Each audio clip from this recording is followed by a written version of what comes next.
చంద్రబాబు నాయుడు గారికి 23 మంది శాసనసభ్యులు ఉన్నారు. ఒక 5గురిని లాగేస్తే ఆయనకు 18 మంది 17 మంది వస్తారు. అప్పుడు ఆయన ప్రతిపక్ష నాయకుడి స్టేటస్ కూడా ఉండదు, లాగేద్దామని. నేను అన్నా అధ్యక్ష, అలా చేస్తే నాకు ఆయనకు తేడా లేకుండా పోతుంది అన్నాడు. సంప్రదాయాలు ఉదాహరణలో జగన్మోహన్ రెడ్డికి తెలియదని చాలామంది అనుకుంటున్నారు, కానీ తప్పు. తెలుసు.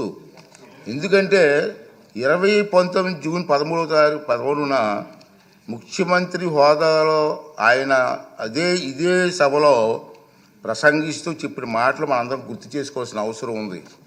చంద్రబాబు నాయుడు గారికి 23 మంది శాసనసభ్యులు ఉన్నారు, ఒక 5 కానీ లాగేస్తే ఆయనకు 18 మంది కూడా ఉండరేమో, ఈ హోదా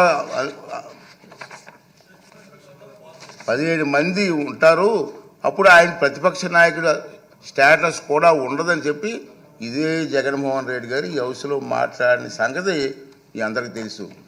మరి అది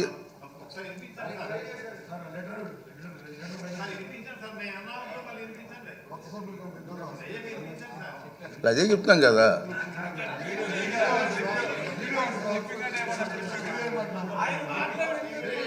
ఆయన మాటలు వినిపించాలా? అయితే మరి రికార్డు చేయాలి, మరి వినిపిద్దాం.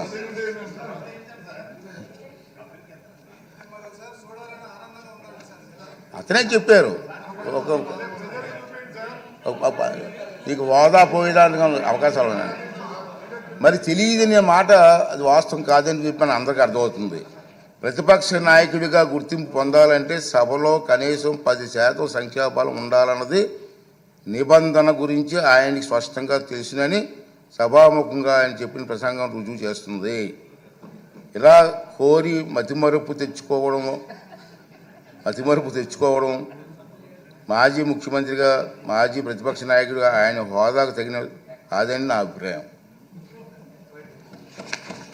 రాజ్యాంగం సభా నిబంధనల ప్రకారంగా స్పీకర్కు దురుద్దేశాలు ఆపాదించడం సభా హక్కుల ఉల్లంఘన కిందకు వస్తుందని మీ అందరికీ తెలుసు. ఈ పాయింటే. అయినప్పటికీ వైఎస్ జగన్మోహన్ రెడ్డి ఇప్పటి వరకు సాధించిన దుష్ప్రచారాన్ని సంధి ప్రేలాపనలు అంటాను నేను. మా సైడ్ సంధి ప్రేలాపనలు అంటారండి. సంధి ప్రేలాపనలను పరిగణలోకి ప్రేలాపనలుగా పరిగణించి క్షమిస్తున్నాను, సభాపతి హోదాలో క్షమిస్తున్నాను. ఈ ధోరణి ఇలాగే కొనసాగిస్తే భవిష్యత్తులో ఎలాంటి చర్యలు తీసుకోవాలనేది ఈ సభలోని సభ్యుల సమిష్టి విజ్ఞతకు వదిలేస్తున్నాను. రూలింగ్ అవునండి, మీరు సభాపతి చేశారు కదా. ఈ సందర్భంగా మహానుభావుడు శ్రీ నందమూరి తారక రామారావు గారి ప్రజాసేవలో ఉన్నవారికి చెప్పిన తారక మంత్రం గుర్తు చేసుకుందాం.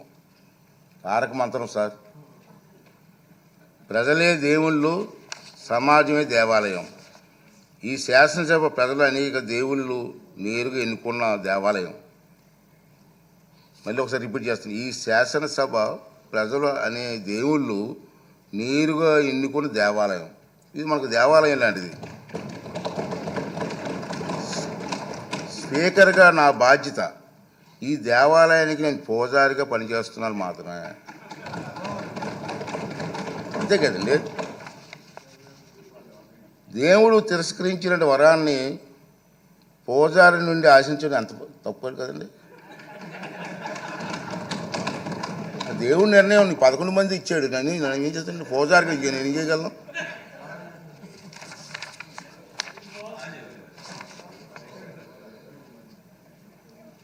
ఈ నియోజకవర్గాల్లో ప్రజలు ఈ సందర్భంగా వాళ్ళ సభ్యులు కూడా రావట్లేదు, మీరు చూస్తూనే ఉన్నారు. ఈ సందర్భంగా సభకు దూరంగా ఉంటున్న సభ్యులకి నా విజ్ఞప్తి ఏంటంటే, మీ నియోజకవర్గాల్లో ప్రజలు మీకు ఇచ్చిన గౌరవాన్ని, బాధ్యతను గుర్తు చేసుకోండి. మీకు సభకు దూరంగా ఉంటే మీ నియోజకవర్గాల సమస్యలు సభలో ఎవరు ప్రస్తావిస్తారు? వాటికి పరిష్కారాలు ఎలా సాధిస్తారు? ఈ బాధ్యతను గుర్తించి మిమ్మల్ని నమ్ముకున్న మీ ప్రజల గొంతు వినిపించడానికి సభకు హాజరు కావాలని రాజ్యాంగం మీకు అప్పగించిన బాధ్యతను సమర్థవంతంగా నిర్వహించాలని విజ్ఞప్తి చేస్తున్నాను. నమస్కారం. ఈ రూలింగ్ తాలూకు ఇంగ్లీష్ కాపీని కూడా సభ రికార్డులో భాగంగా ఉంటుందని చెప్పి సందర్భం మనం చేస్తూ మీ అందరి దగ్గర సెలవు తీసుకున్నానండి. ఈ రూలింగ్ ఇవ్వాలనే ఉద్దేశంతో దీన్ని తెర వేయాలి, ఎక్కడో తెర వేయకపోతే పబ్లిక్ అందరికి తెలియాలా, అందుకే సామాన్యులకు అర్థమైన విధంగా చెప్పాలనే ఉద్దేశంతో నేను ఈ టైం తీసుకోవడం జరిగిందని చెప్పి మనం చేస్తూ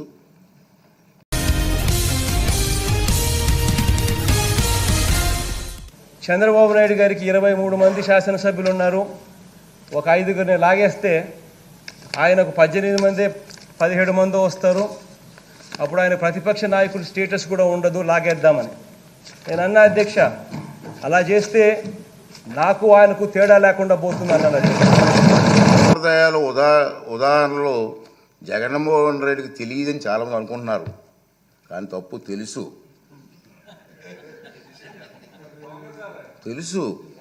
ఎందుకంటే 2019 జూన్ 13న ముఖ్యమంత్రి హోదాలో ఆయన ఇదే సభలో ప్రసంగిస్తూ చెప్పిన మాటలు మనందరం గుర్తు చేసుకోవాల్సిన అవసరం ఉంది.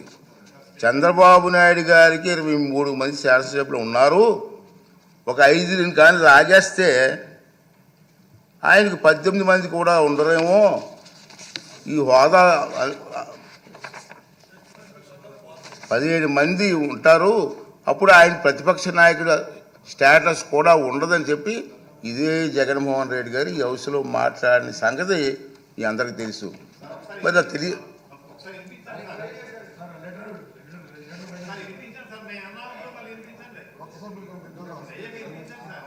అదే చెప్తాం కదా.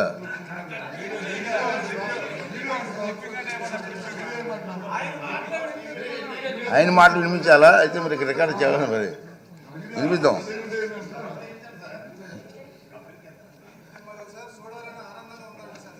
అతనే చెప్పారు, నీకు హోదా పోయేదానికి అవకాశాలు ఉన్నాయి. మరి తెలియదనే మాట అది వాస్తవం కాదని చెప్పని అందరికీ అర్థమవుతుంది. ప్రతిపక్ష నాయకుడిగా గుర్తింపు పొందాలంటే సభలో కనీసం 10% సంఖ్యాబలం ఉండాలన్నది నిబంధన గురించి ఆయనకి స్పష్టంగా తెలుసునని సభాముఖంగా ఆయన చెప్పిన ప్రసంగం రుజువు చేస్తుంది. ఇలా కోరి మతిమరుపు తెచ్చుకోవడం మాజీ ముఖ్యమంత్రిగా, మాజీ ప్రతిపక్ష నాయకుడిగా ఆయన హోదాకు తగిన కాదని నా అభిప్రాయం. రాజ్యాంగం సభా నిబంధనల ప్రకారంగా స్పీకర్కు దురుద్దేశాలు ఆపాదించడం సభా హక్కుల ఉల్లంఘన కిందకి వస్తుందని మీ అందరికీ తెలుసు. ఈ పాయింటే అయినప్పటికీ వైఎస్ జగన్మోహన్ రెడ్డి ఇప్పటి వరకు సాధించిన దుష్ప్రచారాన్ని సంధి ప్రేలాపనలు అంటాను నేను. మా సైడ్ సంధి ప్రేలాపనలు అంటారండి. సంధి ప్రేలాపనలను పరిగణలోకి ప్రేలాపనలుగా పరిగణించి క్షమిస్తున్నాను, సభాపతి హోదాలో క్షమిస్తున్నాను. ఈ ధోరణి ఇలాగే కొనసాగిస్తే భవిష్యత్తులో ఎలాంటి చర్యలు తీసుకోవాలనేది ఈ సభలోని సభ్యుల సమిష్టి విజ్ఞతకు వదిలేస్తున్నాను. రూలింగ్ అవునండి, మీరు సభాపతి చేశారు కదా. ఈ సందర్భంగా మహానుభావుడు శ్రీ నందమూరి తారక రామారావు గారి ప్రజాసేవలో ఉన్నవారికి చెప్పిన తారక మంత్రం గుర్తు చేసుకుందాం. తారక మంత్రం సార్, ప్రజలే దేవుళ్ళు, సమాజమే దేవాలయం. ఈ శాసనసభ ప్రజలు అనేక దేవుళ్ళు నేరుగా ఎన్నుకున్న దేవాలయం. మళ్ళీ ఒకసారి రిపీట్ చేస్తాను, ఈ శాసనసభ ప్రజలు అనే దేవుళ్ళు నేరుగా ఎన్నుకున్న దేవాలయం. ఇది మనకు దేవాలయం లాంటిది. స్పీకర్గా నా బాధ్యత ఈ దేవాలయానికి నేను పూజారిగా పనిచేస్తున్నాను మాత్రమే, అంతే కదండి. దేవుడు తిరస్కరించిన వరాన్ని పూజారి నుండి ఆశించడం ఎంత తప్పు కదండి. దేవుడి నిర్ణయం 11 మంది ఇచ్చాడు, నన్ను ఏం చేస్తాను, పూజారిగా నేను ఏం చేయగలను?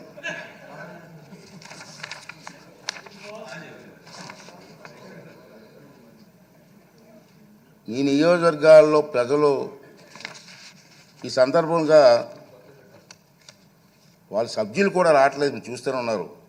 ఈ సందర్భంగా సభకు దూరంగా ఉంటున్న సభ్యులకి నా విజ్ఞప్తి ఏంటంటే, మీ నియోజకవర్గాల్లో ప్రజలు మీకు ఇచ్చిన గౌరవాన్ని, బాధ్యతను గుర్తు చేసుకోండి. మీకు సభకు దూరంగా ఉంటే మీ నియోజకవర్గాల సమస్యలు సభలో ఎవరు ప్రస్తావిస్తారు? వాటికి పరిష్కారాలు ఎలా సాధిస్తారు?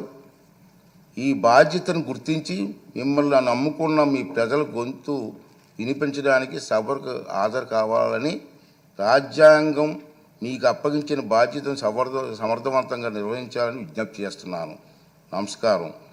ఈ రూలింగ్ తాలూకు ఇంగ్లీష్ కాపీని కూడా సభ రికార్డులో భాగంగా ఉంటుందని చెప్పి సందర్భంగా మనం చేస్తూ మీ అందరి దగ్గర సెలవు తీసుకున్నానండి. ఈ రూలింగ్ ఇవ్వాలనే ఉద్దేశంతో దీన్ని తెర వేయాలి, ఎక్కడో తెర వేయకపోతే పబ్లిక్ అందరికి తెలియాలా, అందుకే సామాన్యులకు అర్థమయ్యే విధంగా చెప్పాలనే ఉద్దేశంతో నేను ఈ టైం తీసుకోవడం జరిగిందని చెప్పి మనం చేస్తూ